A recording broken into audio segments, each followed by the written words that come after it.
Chapter 13.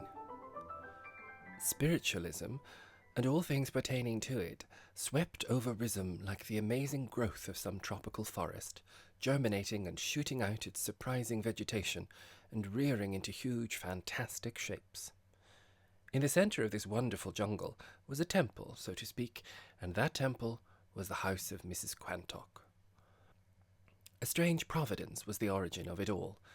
Mrs. Quantock, a week before, had the toothache, and being no longer in the fold of Christian Science, found that it was no good at all to tell herself that it was a false claim.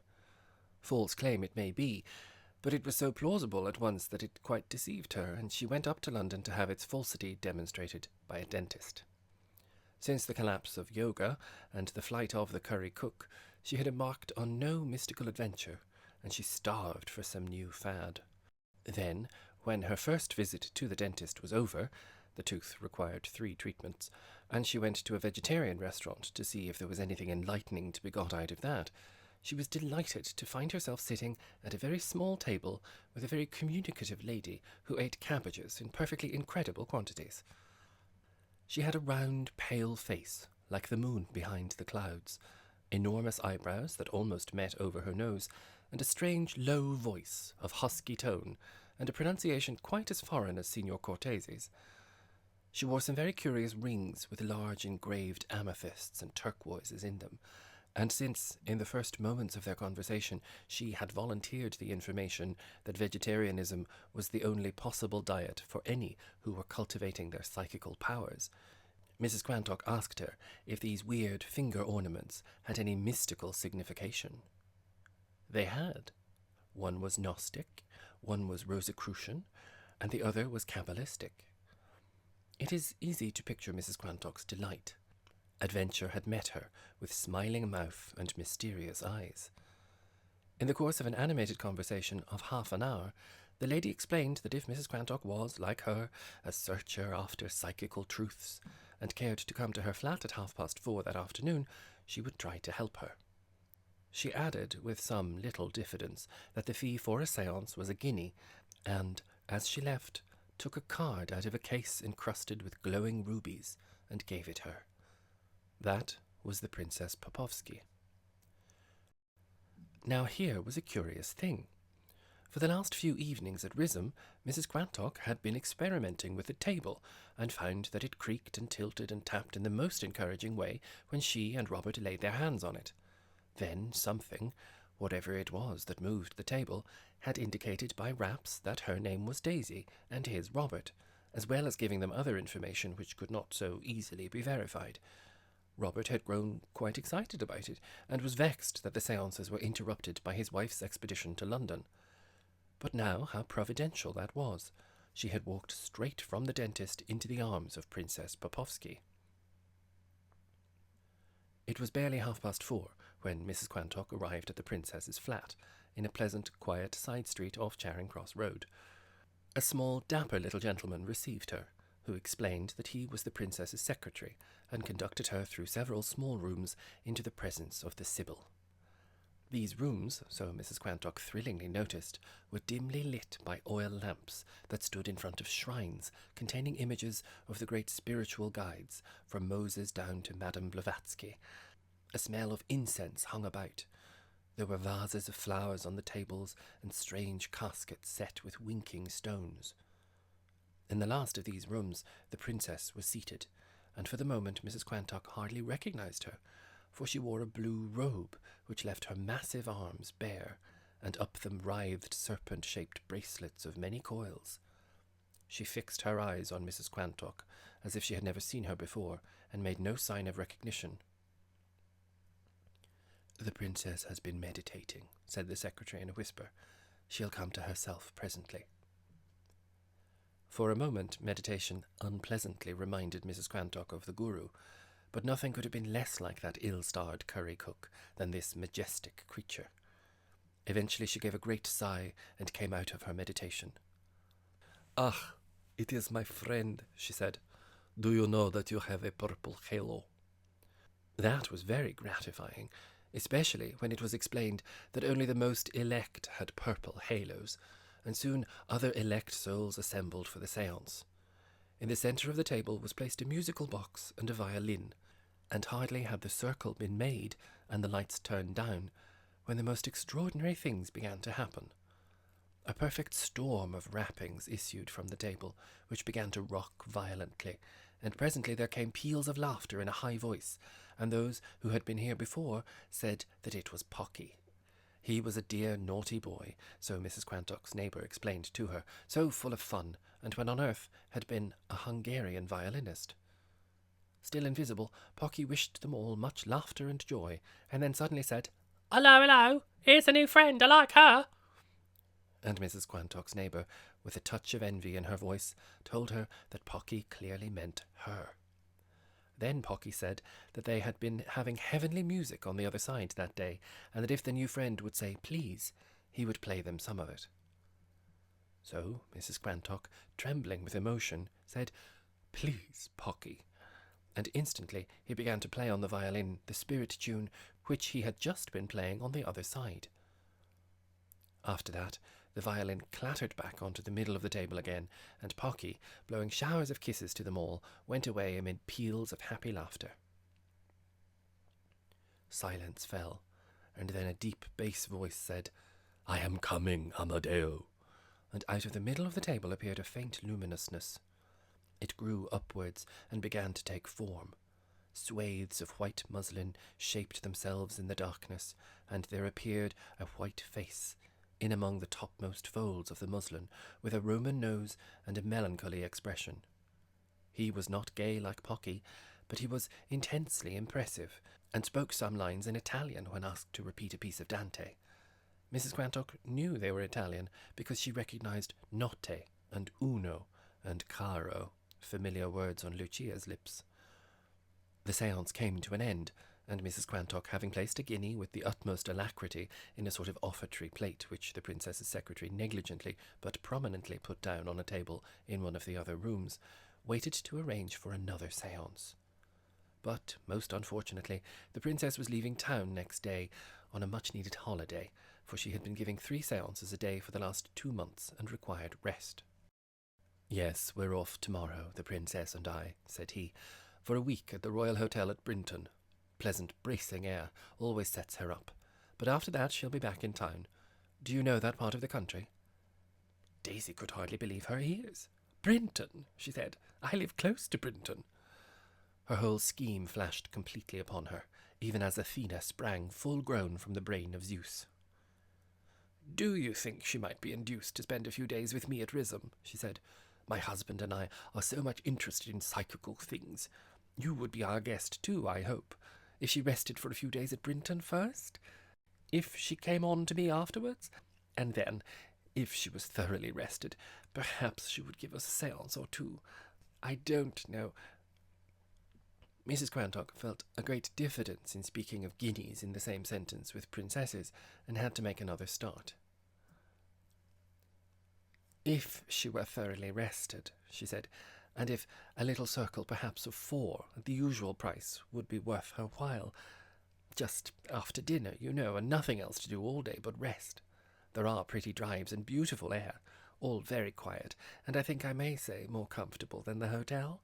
It would be such a pleasure."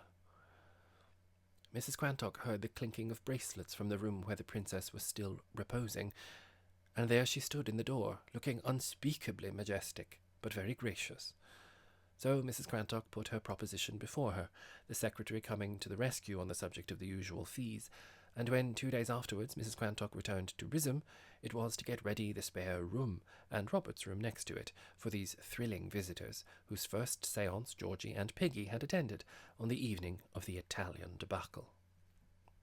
The Quantocks had taken a high and magnificent line about the usual fees for the séances, an expensive line, but then Romanian oils had been extremely prosperous lately. No mention whatever of these fees was made to their guests. No offertory plate was put in a prominent position in the hall. There was no fumbling for change or the discreet pressure of coins into the secretary's hand. The entire cost was borne by Romanian oils. The princess and Mrs. Quantock, apparently, were old friends. They spoke to each other at dinner as "dear friend," and the princess declared in the most gratifying way that they had been most intimate in a previous incarnation, without any allusion to the fact that in this incarnation they had met for the first time last week at a vegetarian restaurant. She was kind enough, it was left to be understood, to give a little séance after dinner at the house of her dear friend, and so, publicly, the question of money never came up. Now, the princess was to stay 3 nights, and therefore, as soon as Mrs. Quantock had made sure of that, she proceeded to fill up each of the séances without asking Lucia to any of them. It was not that she had not fully forgiven her for her odious grabbing of the guru, for she had done that on the night of the Spanish quartet. It was rather that she meant to make sure that there would by no possibility be anything to forgive concerning her conduct with regard to the princess.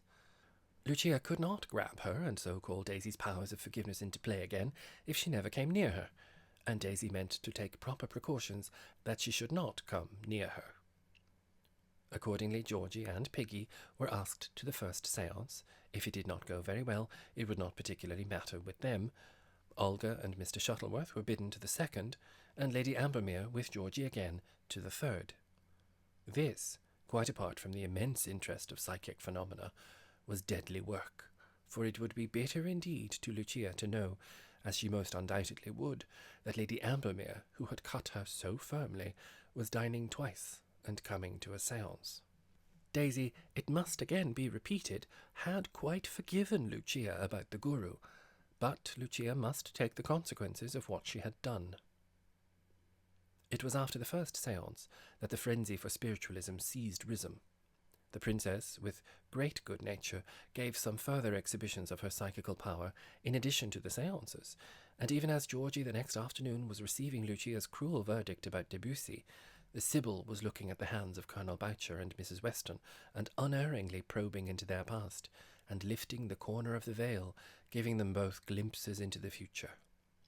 She knew that the two were engaged, for that she had learned from Mrs. Quantock in her morning's drive, and did not attempt to conceal the fact. But how could it be accounted for that, looking impressively from the one to the other, she said that a woman, no longer young but tall and with fair hair, had crossed their lives and had been connected with one of them for years past? It was impossible to describe Elizabeth more accurately than that, and Mrs. Weston, in high excitement, confessed that her maid, who had been with her for 15 years, entirely corresponded with what the princess had seen in her hand. After that, it took only a moment's further scrutiny for the princess to discover that Elizabeth was going to be happy too. Then she found that there was a man connected with Elizabeth, and Colonel Boucher's hand, to which she transferred her gaze, trembled with delightful anticipation. She seemed to see a man there. She was not quite sure, but was there a man who perhaps had been known to him for a long time? There was. And then by degrees the affairs of Elizabeth and Atkinson were unerringly unravelled. It was little wonder that the Colonel pushed Mrs. Weston's bath chair with record speed to Ye Sign of Ye Daffodil, and by the greatest good luck obtained a copy of the Palmist's Manual. At another of these informal séances attended by Goosey and Mrs. Antrobus, even stranger things had happened, for the princess's hands, as they held a little preliminary conversation, began to tremble and twitch even more strongly than Colonel Boucher's, and Mrs. Quantock hastily supplied her with a pencil and a quantity of sheets of foolscap paper, for this trembling and twitching implied that Reskia, an ancient Egyptian priestess, was longing to use the princess's hand for automatic writing. After a few wild scrawls and plunges with the pencil, the princess, though she still continued to talk to them, covered sheet after sheet in large flowing handwriting. This, when it was finished and the princess sunk back in her chair, proved to be the most wonderful spiritual discourse, describing the happiness and harmony which pervaded the whole universe, and was only temporarily obscured by the mists of materiality. These mists were wholly withdrawn from the vision of those who had passed over. They lived in the midst of song and flowers and light and love. Towards the end, there was a less intelligible passage about fire from the clouds. It was rendered completely intelligible the very next day when there was a thunderstorm, surely an unusual occurrence in November. If that had not happened, Mrs. Quantock's interpretation of it, as referring to zeppelins, would have been found equally satisfactory. And it was no wonder after that Mrs. Antrobus, Piggy, and Goosey spent long evenings with pencils and paper, for the princess said that everybody had the gift of automatic writing, if they would only take pains and patience to develop it. Everybody had his own particular guide, and it was the very next day that Piggy obtained a script clearly signed Annabel Nicostratus, and Jamifleg followed very soon after for her mother and sister, and so there was no jealousy. But the crown and apex of these manifestations was undoubtedly the 3 regular seances which took place to the 3 select circles after dinner.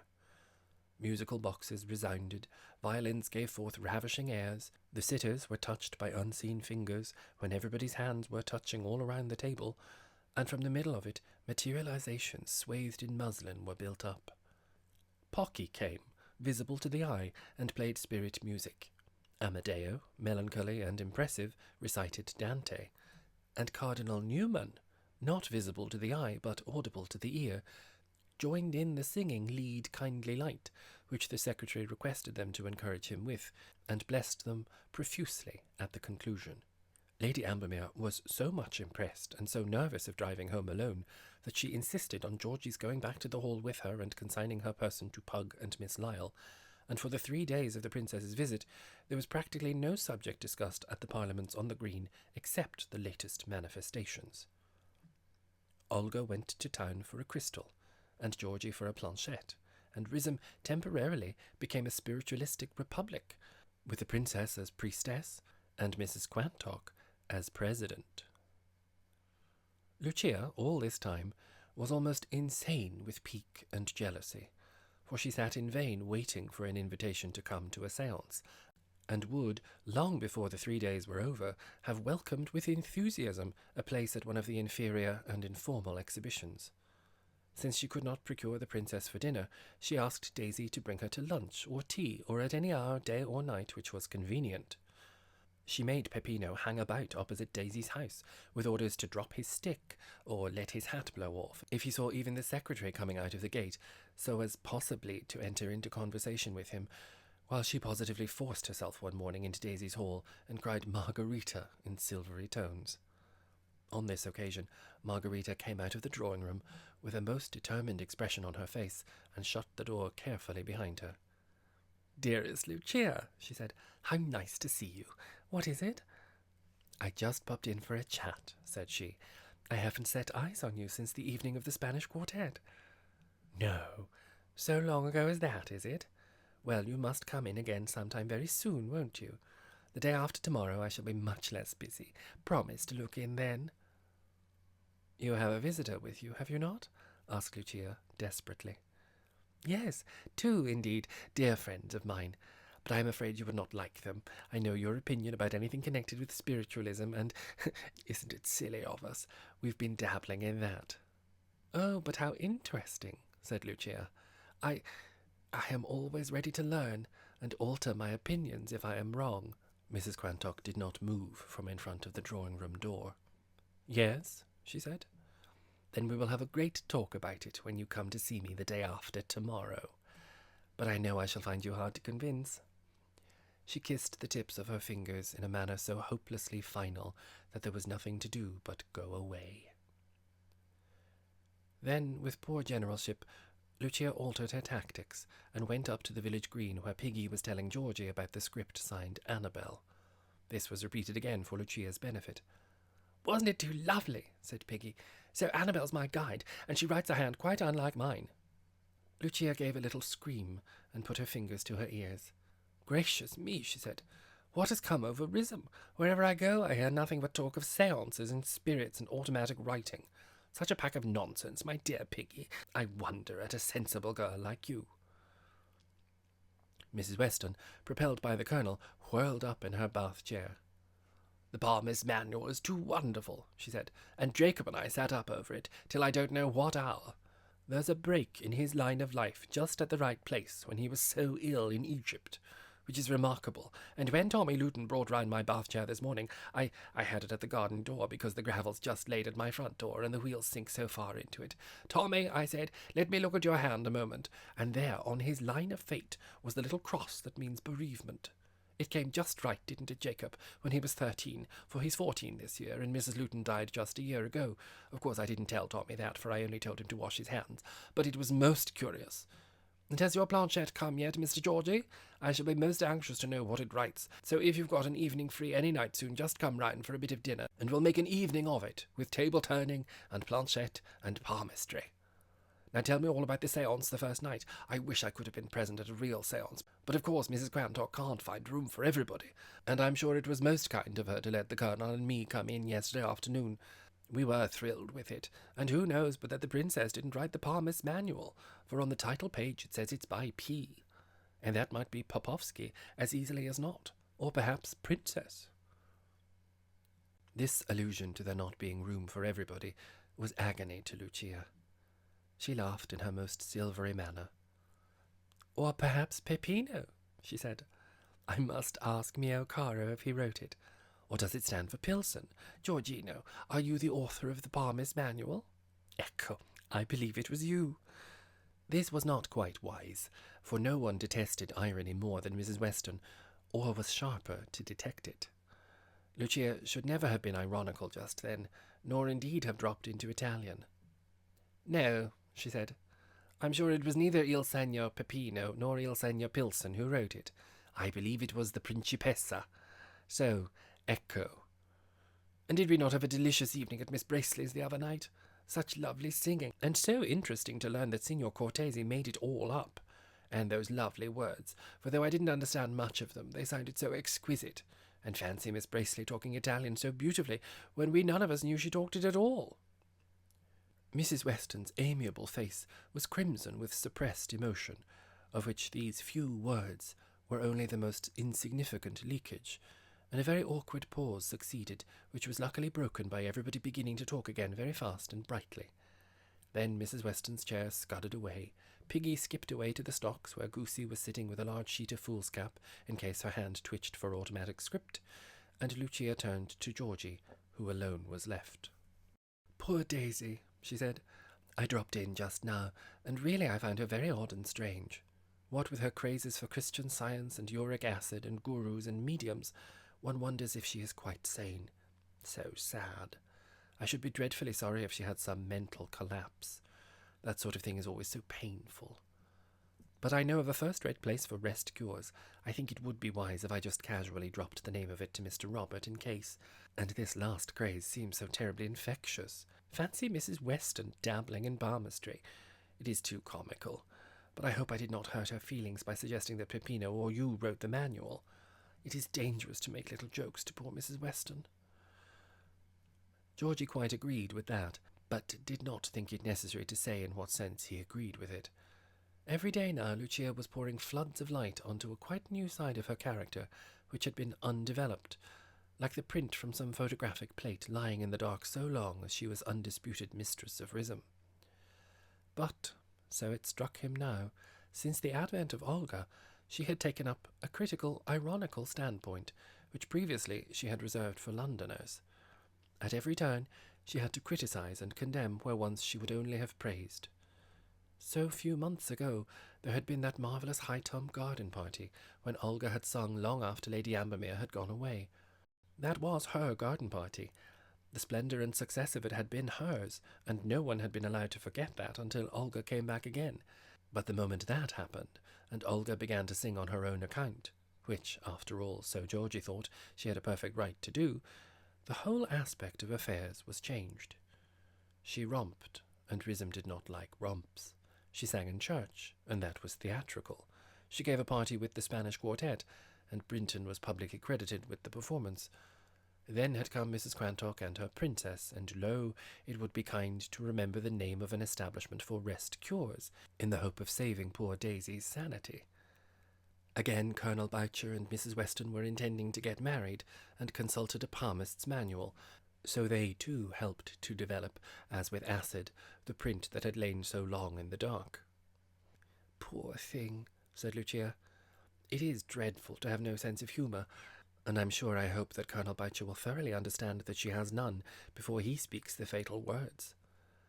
But then he has none either, and I have often noticed that two people without any sense of humour find each other most witty and amusing. A sense of humour, I expect, is not a very common gift. Miss Bracely has none at all, for I do not call romping humour. As for poor Daisy, what can rival her solemnity in sitting night after night round a table with someone who may or may not be a Russian princess? Russia, of course, is a very large place, and one does not know how many princesses there may be there, and thrilling over a pot of luminous paint and a false nose and calling it Amadeo, the friend of Dante. This was too much for Georgie. "But you asked Mrs. Quantock and the princess to dine with you," he said, "and hoped there would be a séance afterwards. You wouldn't have done that if you thought it was only a false nose and a pot of luminous paint." "I may have been impulsive," said Lucia, speaking very rapidly. "I dare say I'm impulsive, and if my impulses lie in the direction of extending such poor hospitality as I can offer to my friends and their friends, I am not ashamed of them. Far otherwise. But when I see and observe the awful effect of this so-called spiritualism on people whom I should have thought sensible and well-balanced, I do not include poor Daisy among them, then I am only thankful that my impulses did not happen to lead me into countenancing such piffle as your sister so truly observed about poor Daisy's guru." They had come opposite Georgie's house, and suddenly his drawing-room window was thrown up. Olga's head looked out. "Don't have a fit, Georgie, to find me here," she said. "Good morning, Mrs. Lucas. You were behind the mulberry and I didn't see you. But something's happened to my kitchen range and I can't have lunch at home. Do give me some. I've brought my crystal and will gaze and gaze. I can see nothing at present except my own nose and the window. Are you psychical, Mrs. Lucas?" This was the last straw. All Lucia's grievances had been flocking together like swallows for their flight, and to crown all came this open annexation of Georgie. There was Olga, sitting in his window, all unasked, and demanding lunch, with her silly, ridiculous crystal in her hand, wondering if Lucia was psychical. Her silvery laugh was a little shrill. It started a full tone above its normal pitch. "No, dear Miss Bracely," she said, "I am afraid I am much too commonplace and matter-of-fact to care about such things.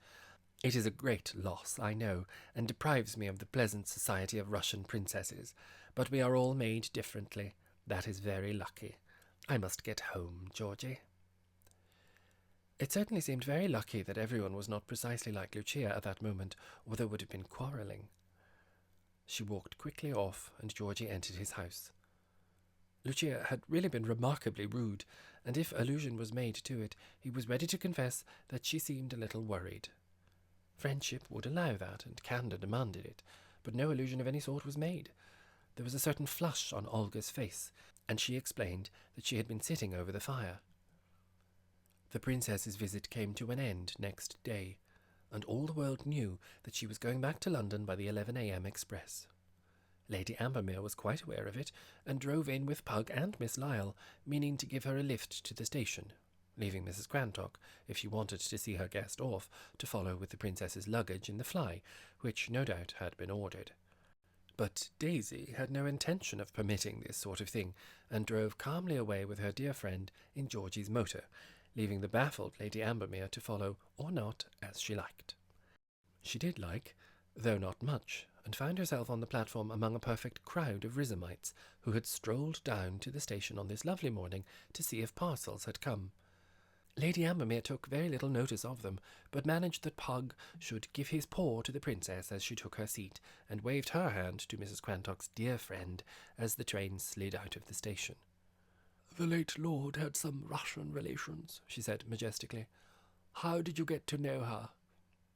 "I met her at Potsdam," was on the tip of Mrs. Quantock's tongue, but she was afraid that Lady Ambermere might not understand, and ask her when she had been to Potsdam. It was grievous work making jokes for Lady Ambermere. The train sped on to London, and the princess opened the envelope which her hostess had discreetly put in her hand, and found that that was all right. Her hostess had also provided her with an admirable lunch, which her secretary took out of a Gladstone bag. When she was finished, she wanted her cigarettes, and as she looked for these, and even after she had found them, she continued to search for something else. There was the musical box there, and some curious pieces of elastic, and the violin was in its case, and there was a white mask. But she still continued to search. About the same time as she gave up the search, Mrs. Quantock wandered upstairs to the princess's room. A less highly vitalized nature than hers would have been in a stupor of content, but she was more in a frenzy of content than a stupor. How fine that frenzy was may be judged from the fact that perhaps the smallest ingredient in it was her utter defeat of Lucia. She cared comparatively little for that glorious achievement, and she was not sure that when the princess came back again, as she had arranged to do on her next holiday, she would not ask Lucia to come to a séance. Indeed, she had little but pity for the vanquished, so great were the spoils. Never had Riseholme risen to such a pitch of enthusiasm, and with good cause had it done so now, for of all the wonderful and exciting things that had ever happened there, these séances were the most delirious. And better even than the excitement of Riseholme was the cause of its excitement, for spiritualism and the truth of inexplicable psychic phenomena had flashed upon them all. Tableau, romps, yoga, the Moonlight Sonata, Shakespeare, Christian Science, Olga herself, uric acid, Elizabethan furniture, the engagement of Colonel Boucher and Mrs. Weston, all these tremendous topics had paled like fire in the sunlight before the revelation that had now dawned.